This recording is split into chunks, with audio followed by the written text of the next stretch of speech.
Join UF Hall of Famer and 14-year NFL vet Shane Matthews every weekday as he brings you all you need to know about your Florida Gators, including news, analysis, and opinions with some of the biggest names in sports.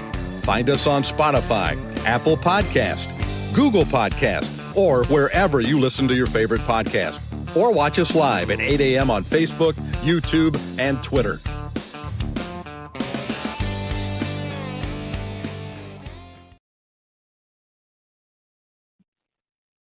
Good morning. It's a live edition of PodUp with Matthews in the morning from the International Diamond Center Studios, locations across the state of Florida, right there in Celebration Point in the heart of Gator Nation. Swing on by, see the good folks at International Diamond Center. Today's program will have Brent Beaird, a college football analyst and Heisman Trophy voter. And the second portion of today's program, Win with JC. He and Zach will take it home. But let's go straight to the Titan MR hotline. It's our man who is ready for ball next week, Brent Beaird. Good morning, Brent. How you doing? Morning, Shane. It's really hard to believe that it's almost here. There is nothing longer than waiting on college football, although we've been, I don't know if entertain's the word I want to use, but we've been following, obviously, the postseason,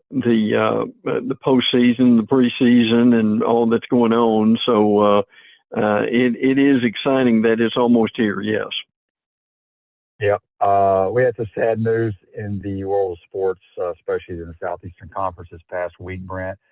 I mentioned this with Mike Morgan the other day because he had Joe Dean Jr. as one of his broadcast partners. I'd met him a couple of times at different functions in the Birmingham area. I'm sure you probably knew him, but he and Skip Berkman both left us. Two real losses for the SEC, and Joe Dean Jr. was also the athletics director at Birmingham Southern College. That's a smaller college in Birmingham, but Joe Dean was 71, worked a lot with Tim Brando in the SEC. Maybe one of the games that people are more familiar with Joe. He was kind of a steady hand back in years ago at the SEC basketball tournament. You remember when the tornado hit?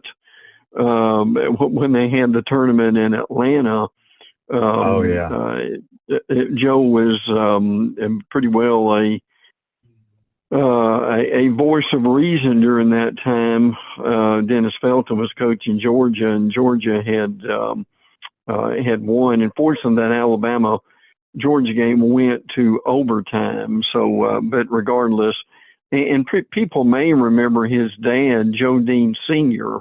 He had that catchphrase of string music. So sad to see him pass away at 71. And Skip Berkman, easily one of the best baseball coaches in SEC history, won a handful of national championships and 8 SEC championships too. So, unfortunately, losing both of those guys this week, Shane. Yeah, no doubt. So the NCAA is now published exactly when week 1 or week 0 will start, correct? Yeah, and the calendars come out kind of quietly this week for folks to know that. Week 0 will become the official start date in 2027, 28, and 29, and 30 and 31. The calendars add an extra Saturday in the fall, so week 0 will resume its place before the season begins. So, yes, they're getting that kind of straight. So, basically, the thing we're looking at is the season starting a week earlier than it normally does, and kind of how schools will plan around that will be interesting too. But I think the important thing also in some of those years, this change means that the schools will have an opportunity for 2 off weeks over the course of a 12-game season. That was the case in 24 and 25. And we don't have but only 1 off week this year, but there will be times the way the calendar falls, that it will be an extra week. So, and I know coaches have mixed emotions about that, Shane, but hopefully that helps a little bit about what the calendar is going to be over the next few years. The AP top 25 came out. Anything surprise you? No, it's basically at this point the same thing. Ohio State, Oregon, Georgia, Notre Dame, and Texas are the top 5. Indiana kind of has stayed number 6 in all the polls. Miami this is an oddity. I don't even remember seeing this before, but Miami has been number 7 in virtually every poll, including all the magazines.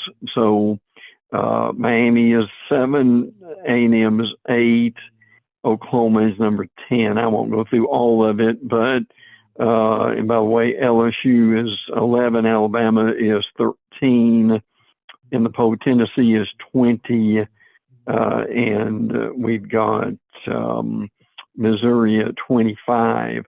Clemson was other receiving votes, which basically means they're 26.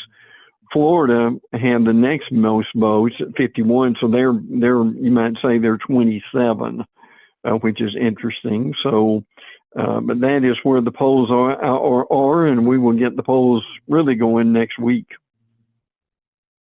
Brent, we're getting a lot of questions on this, and I about fell out of my chair when I read this last night.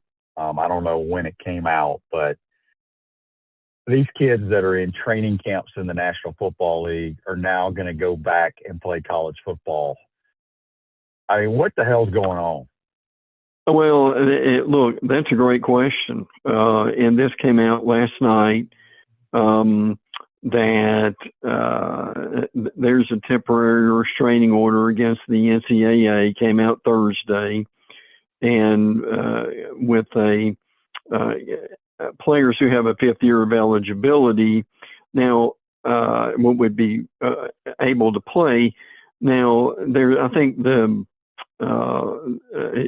is going to be open for about a week. Now, for instance, here, Jack Pyburn, who is formerly of LSU, is with the Bucks. He has been with them since training camp opened. Had 2 sacks in the most recent preseason game. Ole Miss has got several players: Xavier Harris, Wyatt Williams, Daquan Wright. I won't go into all of them, but who would be eligible to play. So the NCAA has ordered the transfer portal open for 1 week. Now, look, I mean, Shane, you get this as well as anybody I know. I mean, if you already started your NFL career and you're in camp, it would be difficult to reverse order, particularly if it looks like you're going to get a spot. So, but this has happened yesterday, came out late, so that's part of why people are just now reading what's going on, and we will follow it and see where it goes and how many people leave. Yeah, my thinking is these guys know they're not going to make the team. That's the only thing I can think of, because honestly, they weren't, because I don't think any of them were drafted. If they were, they were very late round draft picks, and your chances of making the team are very slim. But regardless of all that, I just don't know when it's going to stop. I mean, they can't allow these kids to go get signing bonuses. You know, you're getting paid during training camp. It's not a lot, but it's still being paid, and playing actual preseason games and then go back to your college. Here's the other thing. Let's use Jack Pyburn, for example. He's a former Gator, former LSU Tiger. What if Lane Kiffin and his staff have already, they built their roster for this upcoming season out of the portal or high school or whatever, and they have Brent Beaird, the 5-star kid from Baton Rouge, Louisiana high school, slated to start at that rush in position. Sure. Okay? Now Pyburn decides he wants to come back. Is that going to ruffle feathers on your team? What's it going to cause if a coach brings these players back and plays them? I don't know. I just think it's the most ridiculous thing. I keep saying It seems like every 2 weeks. That's the most ridiculous thing I've ever heard of. It just continues. And It something does, needs doesn't to it? stop. Yes. It's Yeah. I can't imagine. It just still blows my mind because you got 27, 28-year-old guys still playing college football. I mean, I was in the NFL right when I turned age 23. I just don't get it, and I never will. Florida Native says the NCAA on YouTube, brought to you by Quad Plum. The NCAA has no power anymore. This will not get fixed until the conference move away from the NCAA and create their own rules. Probably true, but it just blows my mind. All right, Brent, let's go on the SEC. My allergies are killing me today. Yeah, Alabama, I understand. Absolutely love the tradition that them in Tennessee are bringing back. Yeah, no doubt. When Alabama and Tennessee played this year in Knoxville, both the teams, this is unusual, but both the teams will wear their home jerseys for the games. And I understand this is going to be in 26 and 27. This will mark the first time since 1970, man, that they wore Alabama crimson and Tennessee orange in that game, a long-standing tradition. So that's something to look forward to for that Tennessee-Alabama game. Alabama's second scrimmage is today, so that will be interesting to see what comes out of that. Damian Square, who used to play defensive line for Alabama, will return this season as a sideline reporter for Crimson Tide football games. So obviously they're in practice. That it seems to be going rather well for them. I think the defensive line is going to be better. They got some transfers. Devon Tompkins and Terrence Green have had good scrimmages. Also, Latier Brooks and E.J. Kroll and the wide receiver and running back are not practicing very much. Brooks is dealing with a concussion, and Crowell is nursing an ankle injury. So they're hoping to get those guys back rather soon. But that's a little bit from Tuscaloosa on the Crimson Tide. Again, a big scrimmage today. What do you got going on with the Auburn Tigers? Yeah, Auburn has a lot of momentum and optimism, frankly.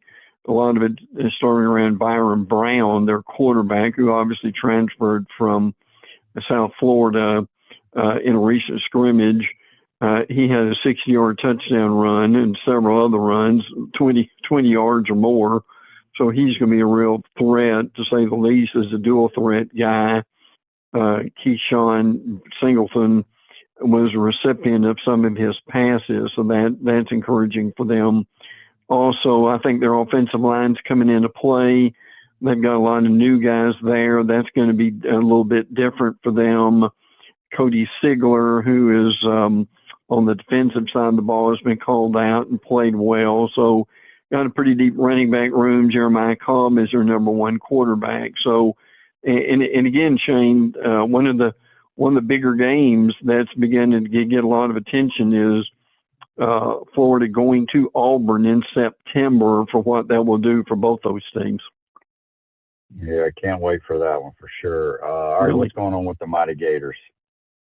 Well, quarterback battle is still going on, which is fascinating. I'm sure you've talked about that all week long, getting used to Buster Faulkner's system and to kind of see where that is going to go. L.J. McCray at defensive end has been a standout so far. That is encouraging too. Bryce Lovett, Egan Boyer, also some guys that have been mentioned. Redshirt freshman Duke Clark has been trending a little bit at running back. So that's encouraging. They've got some freshmen who are doing well. So a little bit of Gator news. I know you covered a lot of that, but just wanted to hit a few highlights. Riz Ogre State Farm offers a team of dedicated insurance professionals ready to help life go right with the right insurance options for you and your family. Visitogreinsurance.com. Learn about their new office in Newberry. What's going on with the Dogs in Athens? Yeah, they're doing rather well too. For what we hear, Glenn Schumann, the defense coordinator, has talked about his defense. They've got a pretty good competition on defense. Rayshawn Dinkins, Jamarlee Riddle, and Tyreek Green were mentioned a good bit in the most recent scrimmage. Georgia has a lot of players that are vying at right tackle. They're trying to figure that out. Certainly, Schumann also talked about the trying to pressure the quarterback. A lot of people won't see Georgia have more sacks. I know Kirby Smart's come out before and said, well, the main thing is pressuring the quarterback if you bring him down or not. So that they're trying to figure all that out. Mike Bobo said that they're trying to get a few more quarterback scrambles in. That would be interesting to see what Stockton would do with that. Stockton, is kind of having the typical quarterback progression. He's getting more comfortable throwing the ball more down the field, which is good. Georgia, again, looking for multiple receivers after Zachariah Branch went to the NFL. So that will be interesting. They really believe they're loaded on defense in the back seven. That's going to be interesting. Raylan Wilson, Chris Cole, a couple of guys who've been mentioned. So good fall practice so far for the Dogs, Shane. Yeah. Question from Joseph on Facebook Live, brought to you by Mel Law. Do I think Coach names a starting QB before week 1? Or can you see him splitting time first 2 weeks and making a decision for Auburn week 3? I think Follow will start. I think Trammell will play some in the first 2 games. And I have no inside information. I just go on my experience of how these things work out. And I just feel like Aaron Follow will be your starter. That's not saying Trammell's not a good player or doesn't deserve it. I know it's a competition, but you're going to go with the most familiar guy that you trusted, that you've coached.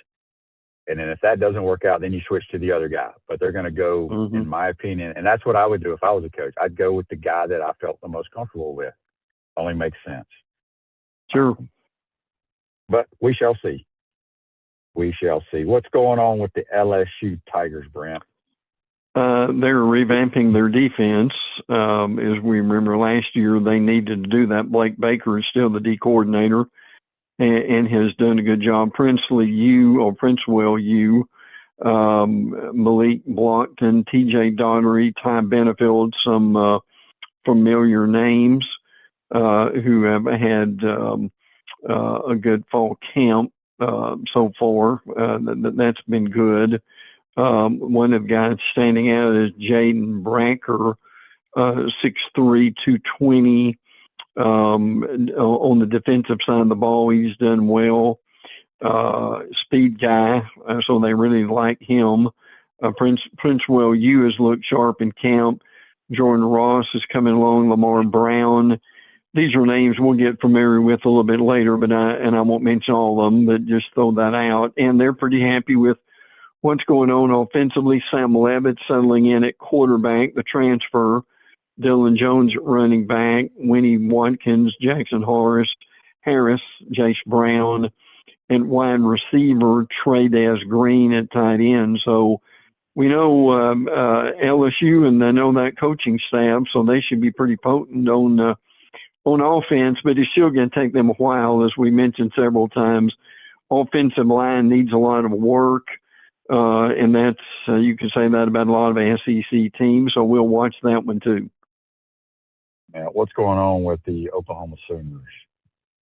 I think they've got more playmakers on offense. Parker Livingston comes over from Texas. Trell Harris from Virginia. At wide receiver, Colorado State's Lloyd Avant. Those guys have kind of stood out on offense and the job that they have done. John Mateer is back, and he is healthy at quarterback. Man alive, the Oklahoma schedule is tough, Shane, and it's Georgia, Florida, Texas, Ole Miss, A&M. I mean, everybody's got a tough schedule. We understand that, but that's one of the things that we have seen. So that's going to be very interesting, to say the least. So all in all, I think Oklahoma is expecting to have a good year and vie for the playoffs. South Carolina, a lot of people think they could surprise some folks. Boy, they've had some big-time injuries. And to add to it, Dylan Stewart, who may be the best player on their team, Jacarius Peak, looks like they are not going to be ready for this season. Not sure when they will be ready. Dylan Stewart was banged up last year, too. They've lost a couple of wide receivers. Jaden Sellers and the Gibson kid are going to miss 2026 for injuries that they've already got. That's really tough. Frankly, Gibson transferred from Oklahoma.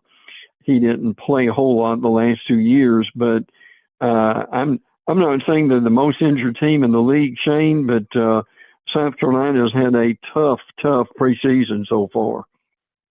They have. What's going on in Tennessee? We know they have a quarterback battle as well. Yeah, that's still going on. Faison Brandon and George McIntyre are battling it out with that, so they've got more to go to kind of see what that's going to be. And they're hoping the offensive line is going to be better. They do like Deshaun Bishop a lot at running back. He had a really good scrimmage the other day, so they're pretty happy with that. I think too, Tennessee's had its own injuries, and I may mispronounce this, and this happened a few days ago, but Idris Farouk was a really good defensive player, safety for them. He is hurt, basically going to miss the season now. They've got a new D coordinator in Jim Knowles who's going to have to play around that. But Shane, I know you get it. These guys come in, they're ready to play, they go to camp, and even they know they have a chance to start a game. That's pretty tough. So hopefully he'll be back sooner than later. It's saying dentistry. Gator Nation's #1 choice in Fort Charlotte surrounding areas. Hey, Brent, what's going on with the Texas Longhorns?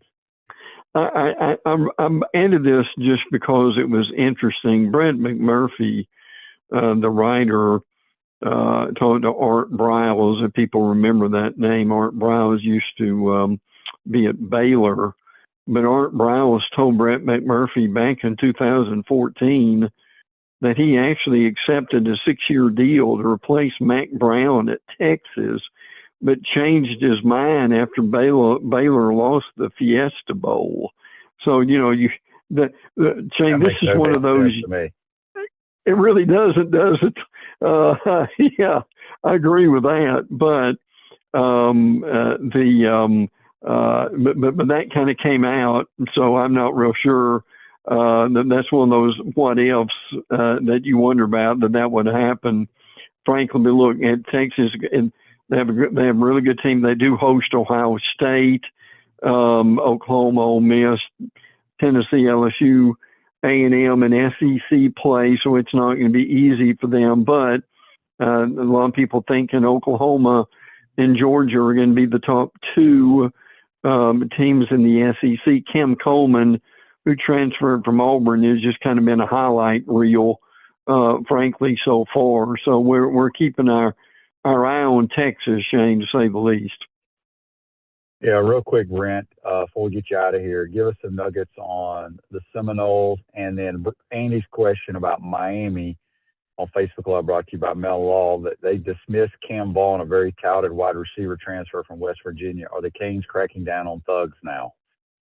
Well, I think they're cranking down. That's a really good point. And see, they had Jordan Lyle, who was a running back, who was arrested for reckless driving and eluding the police. So they're going to have to deal with that one also. But I think that's kind of what you hear. Cam Vaughn is what we're talking about here. The one you mentioned, 35 catches, 541 yards at West Virginia. So, yes, they are cracking down somewhat. Again, looks like it's going to be a very good year. Miami, one of the guys to look for, their edge rusher, Damian Wilson, who was at Missouri, if that name sounds familiar. Obviously, Reuben Bain and Akeem Messidor went to the NFL, so that's going to be interesting. And look, this next week, believe it or not, it's going to be game week for FSU. We'll certainly talk more about them as that goes along. Trey Wisner in the top three at the quarterback, the Texas transfer. Ashton Daniels at quarterback seems to have had a pretty good camp along the way, too. So I don't think it's any surprise to anyone. This is a crucial year in it, Jane, for FSU. Absolutely is. Brent, good stuff as always. We'll see you next week, my man. Good. Look forward to it, pal. Take care. Brent Beaird, a college football analyst and Heisman Trophy voter, joins us on the Titan Tomorrow Hotline. UF grad Michael Schneider, a real estate attorney, can help you save thousands of dollars in real estate commissions by helping you sell your home or land by owner without a broker.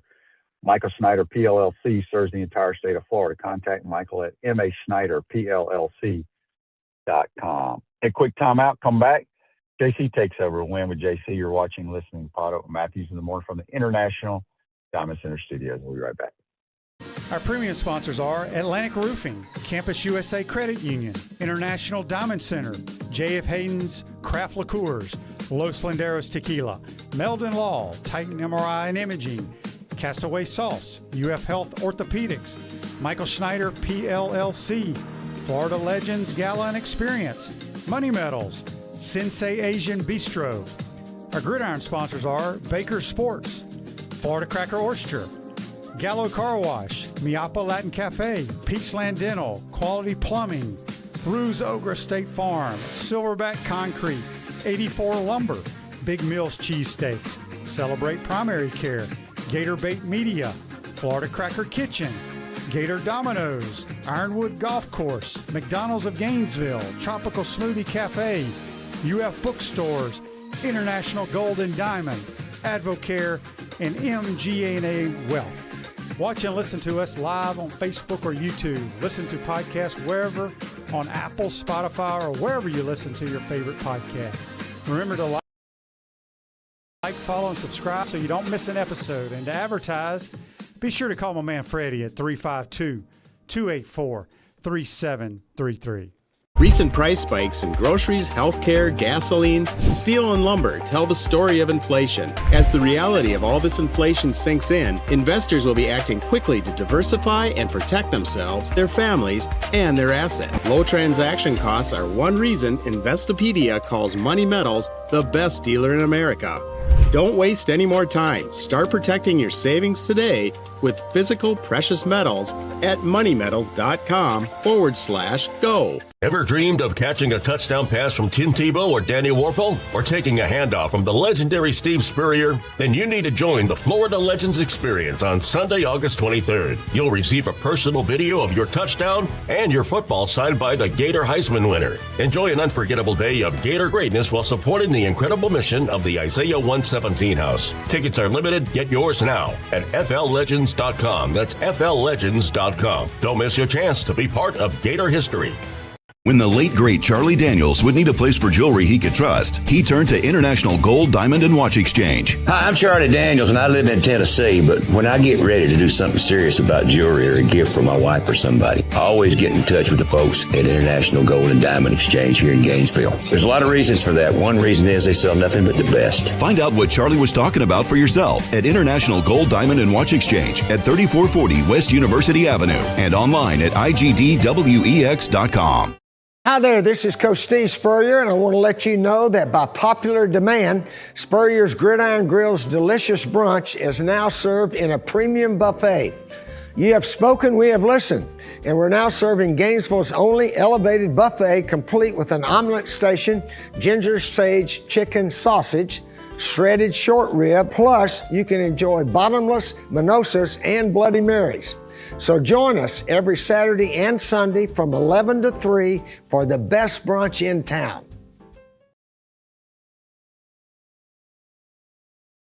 Time for 25 to 30 minutes of heaven as we try to win with JC, as we look forward to The football season upcoming. We've got golf with the playoffs. We've got Major League Baseball pennant races. I'm going to focus today, along with Zach Rothrock, on some futures plays for conference championships and some new adds that I had to the, they like to call it the portfolio.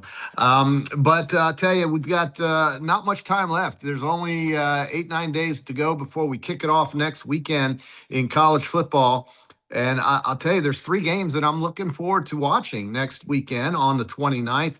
I know it's considered week 0, but really it's the first week of college football. On Saturday, August 29th, next week, a mere 9 days away, we've got North Carolina and TCU playing overseas, I believe, at 12 o'clock in the afternoon, followed by an ACC matchup between NC State and Virginia at Virginia.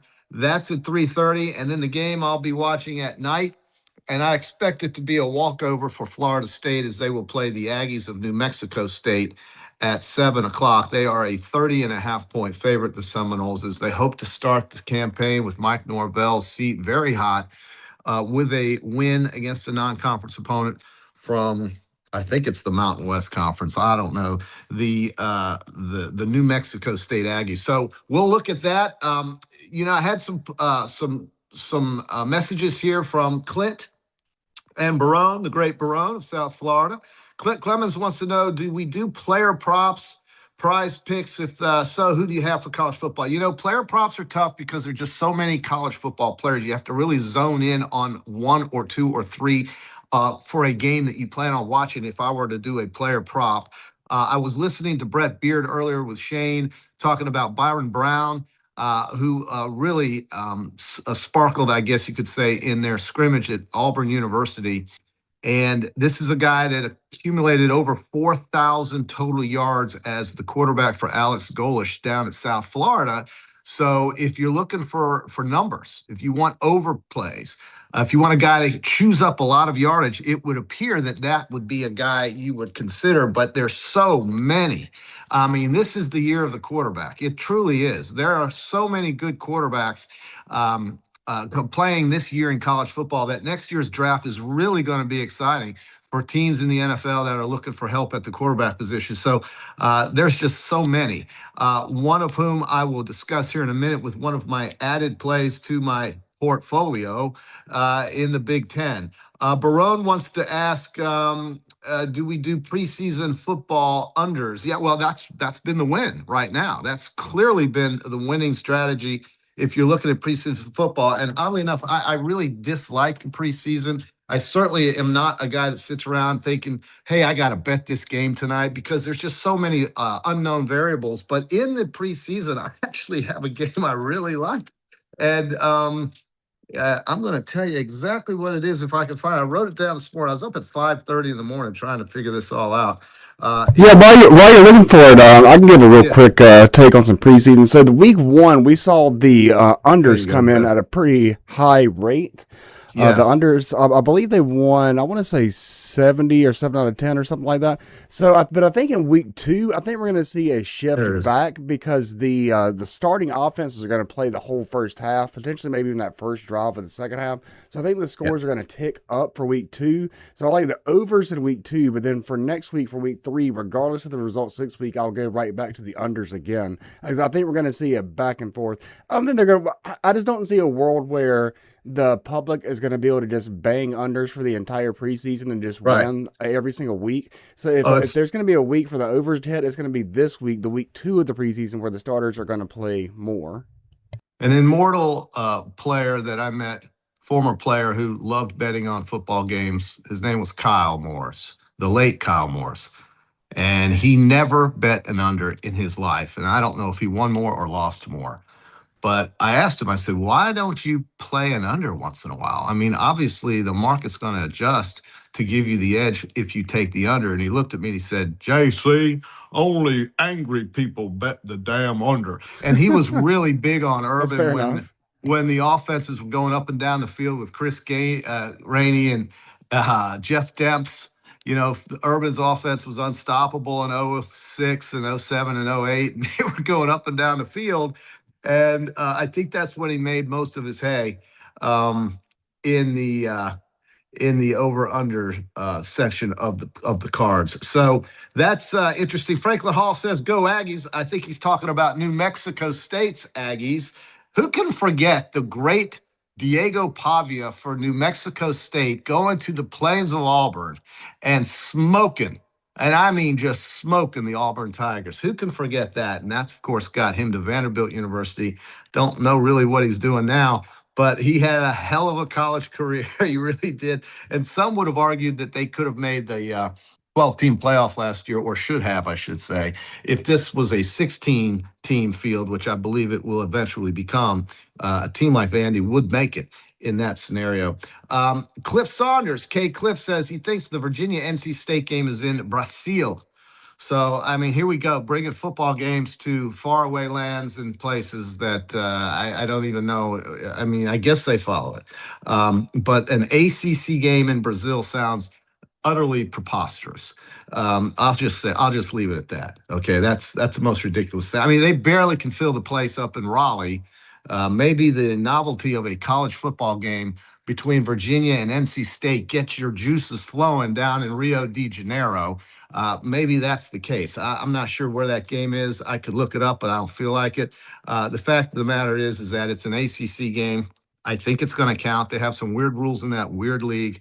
But I mean, there was a game one time, I think Wake Forest was playing North Carolina, and it didn't count as a conference game. I mean, it's just the most asinine conference there is. And speaking of that asinine conference, we could call it the asinine conference, college conference, the ACC. So pathetic. But there's a team I added just this morning, looking at their schedule and not thinking it's too hard, but also not sure really what Clemson has got this year. They're going to start a freshman quarterback, I believe. They brought in Tom Allen to help with the defense, but they have a total of 7.5. That gets them to 8-4 if you go over, and I'm doing just the opposite. I'm taking the under on the Clemson Tigers, 7.5, juice to plus 125. I like that as opposed to laying the juice with the wins going over.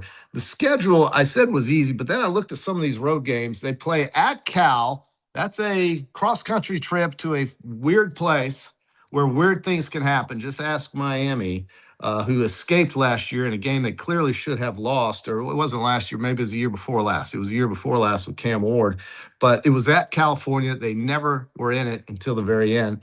But Clemson's going to Cal. California's a much different team now. Justin Wilcox is not the coach anymore. They have a different quarterback, but it's still out there. It's out there. It's Wackoville, and weird things happen at Cal. But that game is going to be difficult. They got athletes there. They also will open the season, Clemson, at LSU at Death Valley, which is also known as Happy Valley when Alabama shows up. But the game's in Baton Rouge, and so it's the battle of the Death Valleys. They both think it's Death Valley time when you show up at their joint, where I've seen those teams lose at home plenty of times. But LSU, nevertheless, is breaking out Lane Kiffin, and the anticipation in Baton Rouge is clearly off the rails. It's off the rails. So I can't imagine, unless LSU just gets completely distracted, them losing at home with Sam Leavitt as their new quarterback to a team like Clemson. Clemson also later in the year will travel to Syracuse. They also play home games against Georgia Tech, South Carolina, and Miami. I see them winning 7 games. 7-5 is Clemson's record right now on August 20th for me. So I'm taking the under that. I added Indiana. Yeah. I added, what, you like that, or do you dislike that, Zach? Yeah, well, I was gonna say to add on to that, because we've spent a lot of time this offseason looking at Miami's schedule, and so we know that's one of only 2. There's that game and the Notre Dame game are the only games that we as fans look at and really circle. So Miami, right. So it feels like the Miami Hurricanes should be able to have a lot of time to prepare, rest, look at everything Clemson. They're not going to be surprised by anything Clemson's doing, and they're going to be fully ready to go into the vaunted Death Valley and face the Tigers. I'll get to what I was very pleased to see here in a moment with the Hard Rock sports betting app finally coming up with the conference wins market and not just the regular season wins market. And I think there is a lot of value if you look at all of the teams and all the conferences. It's going to take a few minutes, but I'm going to run through the SEC conference wins totals here in just a moment. But the other ad I had, along with Clemson under, is the Indiana University Hoosiers at plus 275 to actually win the Big Ten. They have Oregon. Well, let's just put it to you this way. Their schedule in the first 6 games, I think it's the first 6 or first 5. I'm going to run it down. Now, this doesn't have anything to do with the conference, but it gets the team moving momentum-wise. North Texas, Howard, Western Kentucky, Northwestern, Rutgers, and Nebraska. Northwestern, Rutgers, and Nebraska are the first 3 conference games. Then you get Ohio State at home in week 7. So, or week, I guess, yeah, it would be week 7. So October 17th, Ohio State at home, and then a trip to Michigan. They do not have Oregon on the schedule, and they have USC at home. Let's say they go 11-1. That probably gets them into the conference championship game. Ohio State is a problem, and Ohio State I have in multiple futures bets to win conference championships and so forth. But we have Oregon also to make the Big Ten championship game at even money. I think that's a pretty safe one if you believe in what Oregon's going to do this year. And most people do believe Oregon is a heavy favorite to go very deep in the college football season. We have in the SEC, of course, Texas and Georgia are your favorites to win. Texas is plus 325. That's to win the conference. Georgia is plus 275 to win the conference. And I did a little parlay earlier a couple of weeks ago that I really think has a great chance of hitting at 33-1 on Hard Rock. And you can find this 33-1. $100 gets you $3,300. $50 gets you half that, and $25 gets you a quarter of that, and that's a good damn payout. 33-1. And here's all you need. You need Miami to win the ACC. I think we are in consensus that that's going to happen. You need Ohio State. So again, I'm hedging the Indiana play with Ohio State. And remember, a lot of these futures bets you can monetize if you have a chance to win it by taking the competing side if there's a game between those 2 teams to win. So I've got Ohio State to win the Big Ten on this parlay. Texas Tech in the Big 12, I think, is going to be unchallenged. Their schedule is pathetically easy, and they really don't have anyone in that league that can match up with them athletically. The quarterback question is the only deal with Texas Tech. I think they'll have it figured out.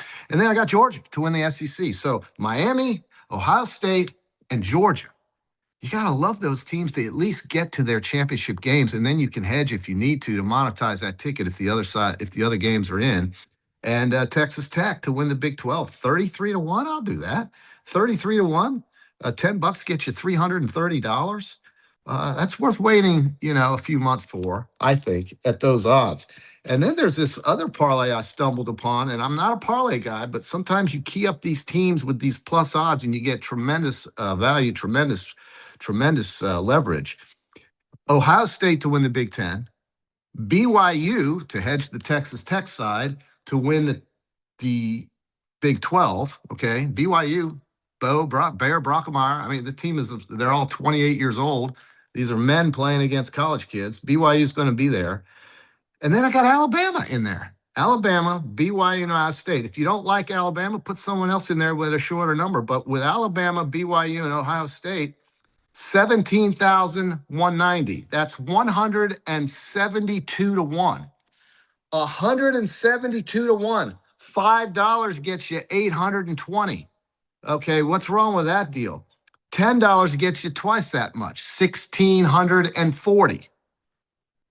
172-1. I like it. I mean, who doesn't want that?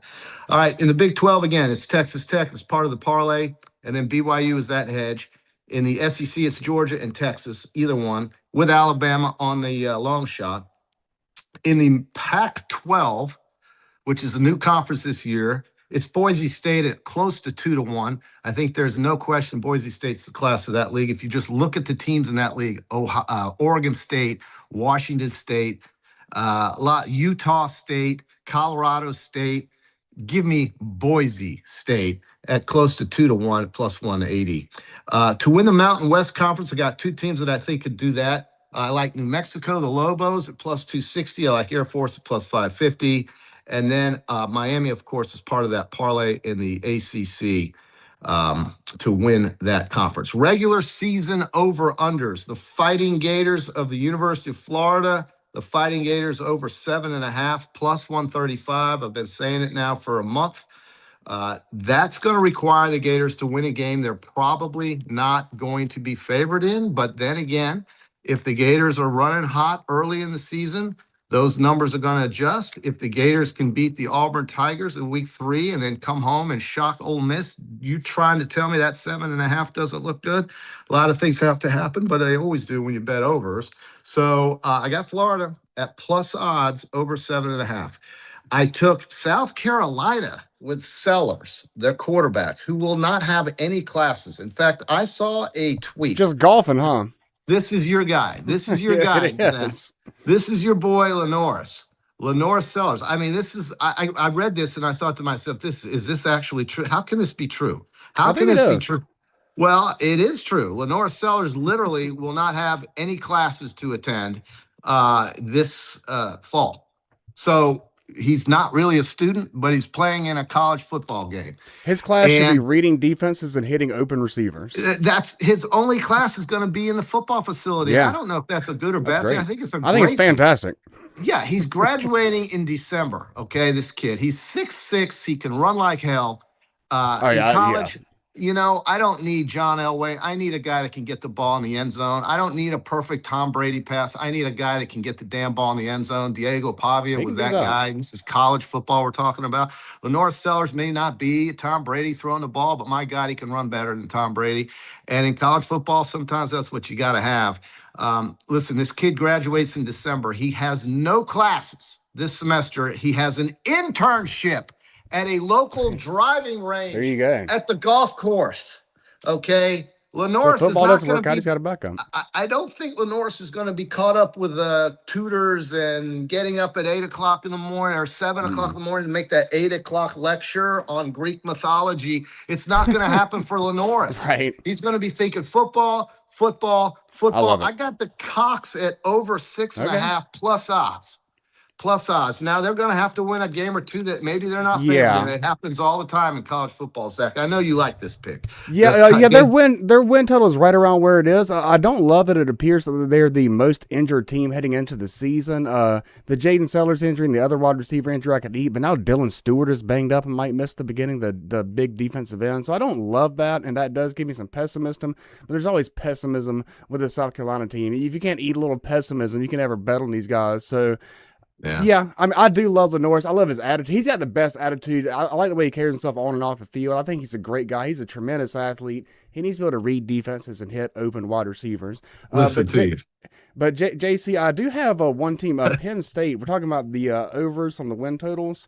Now, Penn State, I am somewhat concerned that some of the players on the team might not be able to get their cocaine fix for the semester with the big bust. They can get Adderall. That would be a lot like Diet Coke, but that's neither here nor there. Looking at their schedule, the only 2 games that they really play that I feel like they should be underdogs heading into it will be at Michigan and hosting USC. There's also a home game against Wisconsin there, but they can drop both of those games and still go 10-2. That'll get you over the win total of 9.5. So I like the idea of Penn State running the table outside that USC and Michigan game and getting the over, even though I am concerned that the team will be without their drugs for the semester. Well, listen, Rocco Becht, they have no Indiana, no Oregon, no Ohio State on their schedule. Yeah, that's the big one. 5 games at home. Their regular season conference win total is 5.5. That's over minus 175. That's basically saying it's absolutely going to happen. Minus 175 is the street saying don't bet this because if you do, it's going to cost you because we know you're going to win it. So, Penn State over 9.5. It's a big number. They have to win 10 games to kick that bet, but I have it. I have that play.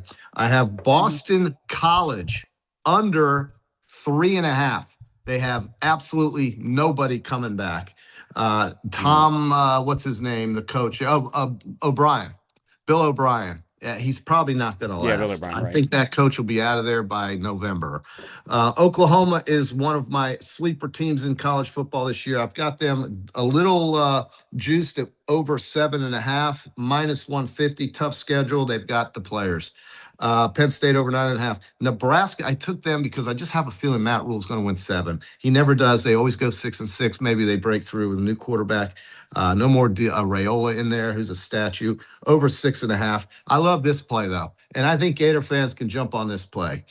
James Madison, with that idiot coaching them for the first year, under 8.5.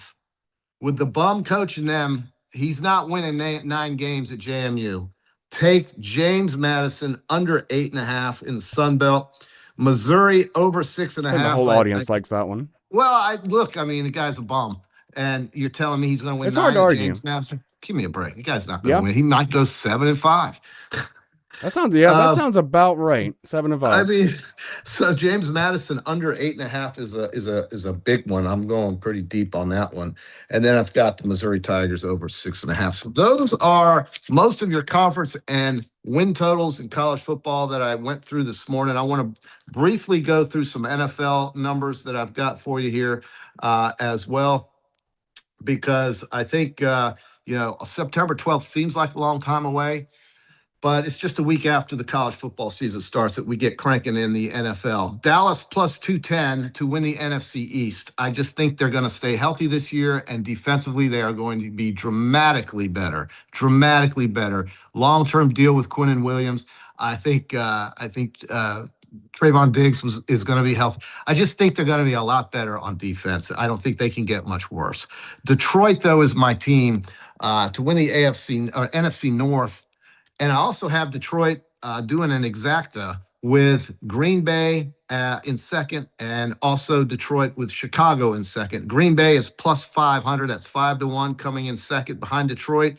Chicago is plus 650 coming in second behind Detroit. I'm all over the Lions.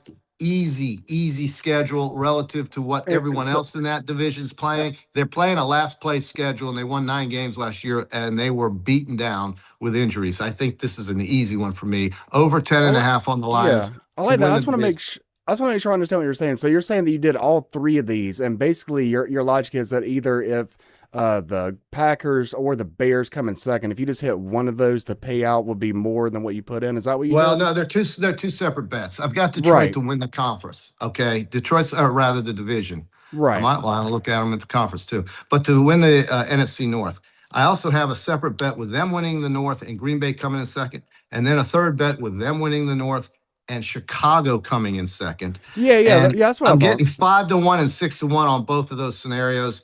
If Detroit wins Detroit wins the conference, the only team that can screw me on those other 2 plays is Minnesota. And I believe in Kyler Murray like I believe in the Tooth Fairy. Okay, I think that guy sucks. Tooth Fairy visited my house this past weekend, man. I don't know. What, Kyler Murray? Oh, that's right. The tooth guy. Well, yeah, I'm just saying the Tooth Fairy was at my house this past week, man. I don't know. The Tooth Fairy might show up in the NFC North as well. I'm with you. I understand. I think I could be in for trouble. me, it's more about the scheme and the offense. But no, that division, I think it's up. I think the Lions have a real good shot to win. And I follow everything you're saying. I just wanted to make sure that I understood the parlay, the combo you were doing. Yeah. I get you. Well, it's just a combo exacta bet. So they're 2 separate bets. Quickly, I'll go through. I don't have a play on the South. I don't have a play on the West, but the Rams are minus 110. That's Seattle's plus 220, San Francisco plus 325. I added the Bears this year over 9.5. I think Ben Johnson, he is going to run the score up as often as he can. His goal is to win every game in a blowout. He has said it publicly. The Bears are going to be good. The Indiana Bears, I've got Indiana Bears at over 9.5. All right, let's go with the Indiana Bears at over 9.5. That just means they go 10-7. I mean, what? You're telling me they can't go 10-7? Of course they can. In the AFC, no play on the East. It's Buffalo and New England. Boring. In the North, Cincinnati plus 175 to win that. Over 10.5 is my play there. Please stay healthy, Joe Burrow. If he does, they win it. That's the key. Tough division. Baltimore's right there, but Baltimore is a fraud. Every year they're a fraud. In the South, Houston and Jacksonville, I don't know. Probably Houston. Jacksonville plays hardly any home games this year, and they play in distant, faraway lands again. I lean Jacksonville just because I really feel like C.J. Stroud is regressing at a big rate. I mean, maybe he could bounce back, but the trajectory of Trevor Lawrence versus the trajectory of C.J. Stroud could not be more opposite. So I do lean Jacksonville there. Probably, yeah. In the West, it's Denver. The Broncos Oh, plus yeah. 210 to win the division, over 9.5 plus 125. I've got Kansas City also winning over 9.5 games. And then there's win totals. I'll go through these real quick. Jets over 5.5, Vegas over 5.5, Cleveland over 5.5, and I absolutely held my nose for every one of those. I'd be thrilled to go 2 and 3 out of those 3 scenarios. Atlanta over 7.5, very tough schedule. I don't really think I like that play. Cincinnati, I mean, if you saw Tua the other day, that guy can't play football. Cincinnati over 10.5, Detroit over 10.5, Denver over 9.5, KC over 9.5, the Indiana Bears over 9.5. And in preseason tonight, my preseason play I found for you folks, the Chargers even money, straight up against San Francisco, who again I think will be very limited with how many players they put out there in the first team. And that lunatic Jim Harbaugh, he will play starters everywhere tonight. He'll try to win the game. I don't think the Niners care if they win or lose. Give me the Chargers even money tonight in a preseason game, which is sacrilegious. I hate preseason games, but I think this is a win. This is a win. And by the way, the Marlins, your Miami Marlins have won 6 straight. Okay, quickly, Zach, if we have a few minutes to go through this real quick, I'm just going to go through. Yeah, you're good. The NCAA conference wins market that is now up on Hard Rock. I'm going to have a lot more on this next Thursday as we get ready for the start of the season. Georgia over 6.5 in the SEC, heavily juiced at minus 185. The under is plus 150. Alabama over 5.5 conference wins, even money pretty much. Auburn over 3.5. I think I like that. That's juiced to the over at 160. Arkansas over 2.5. Plus 135. I don't think I like that. It means they have to win 3 conference games. And I'll look at that schedule and that team. I don't see it. Florida over 4.5, even money. That's tough. That's a coin flip. But if they're going to win 8 games, I'd like to think they could win 5 conference games. So that's probably an over for Florida. Kentucky over 2.5, probably. LSU over 5.5. Mississippi State over 2.5. Mississippi over 5.5. Missouri over 4.5. Oklahoma over 5.5. Yes. South Carolina over 3.5. I think. Tennessee over 4.5. Probably not. Texas A&M over 5.5. Ooh, tough. Texas over 6.5.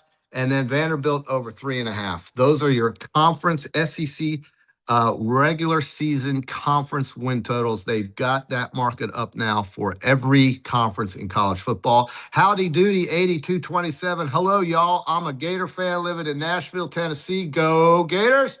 Good to have you. Howdy doody. Welcome aboard. We do this every morning at 8 o'clock. I come in on Thursday to do a little gambling show.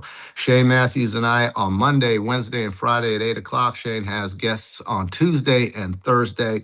Buddy Martin, a legendary sports writer, along with Brent Beaird, who is a college football reporter and a Heisman Trophy voter. By the way, I used to vote on the Heisman Trophy back when I worked at WCJB, and the one guy I picked that actually won it the year I did it was Charlie Ward of Florida State, and I had Eric Redd on that voting ballot as well. Who wouldn't have Eric Redd on their Heisman ballot? All right, it's 8:58. That's it. I mean, we are out of time, folks. I appreciate just tuning in, and we'll be back again tomorrow morning at 8 o'clock with Shane Matthews on PodUp with Matthews in the morning. Until then, good luck with your bets tonight. Take the Chargers, and we'll see you in the morning.